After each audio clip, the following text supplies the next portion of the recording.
UP में पहले चरण का चुनाव 19 अप्रैल को होना है, जिसको लेकर बीजेपी लगातार पश्चिमी यूपी में जनसभाएं कर रही है। लेकिन सपा हो या बसपा, दोनों ने अब तक चुनाव प्रचार शुरू ही नहीं किया है। मायावती अखिलेश दोनों अभी तक अपने फैसलों को लेकर ही उलझे हैं। लोकसभा चुनाव में जहां एक तरफ बीजेपी पूरी ताकत के साथ मैदान में कूद गई है, तो वहीं विपक्षी दलों की हालत बेहद खराब दिख रही है। सपा हो या फिर बसपा, दोनों ही दल अपने अपने फैसलों में उलझे दिखाई दे रहे हैं।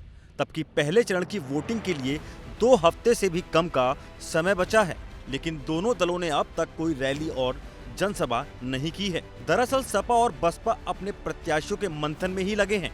जहां बसपा ने अब तक 37 उम्मीदवारों का ऐलान किया है, तो वहीं सपा ने ज्यादातर सीटों पर उम्मीदवार तो घोषित कर दिए, लेकिन स्थानीय नेताओं के दबाव में वो बार बार प्रत्याशी बदल रहे हैं। पीडीए का दम भरने वाली सपा का गुटबाजी के आगे दम सा निकलता जा रहा है। सपा ने अब तक मुरादाबाद, रामपुर, बागपत, मेरठ, बिजनौर, गौतम बुद्ध नगर, बदायूं और मिश्रिख सीट से उम्मीदवार बदला है। इनमें से कुछ सीटें तो ऐसी हैं जहां से 2-2 बार तक उम्मीदवारों को बदलना पड़ा है, जैसे कि मिश्रिख, गौतम बुद्ध नगर और अब मेरठ से। वहीं बदायूं सीट को लेकर भी संशय बना हुआ है। ऐसा ही हाल बहुजन समाज पार्टी का भी है। बीएसपी सुप्रीमो मायावती इस बार अकेले चुनावी मैदान में हैं, लेकिन पार्टी को अभी तक उम्मीदवार नहीं मिल पा रहे हैं। बीएसपी को उम्मीदवारों के चयन में मंथन करने में मुश्किल हो रही है।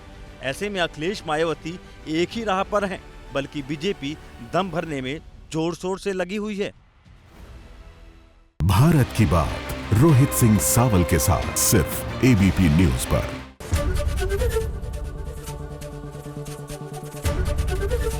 एबीपी गंगा, खबर आपकी, जुबान आपकी।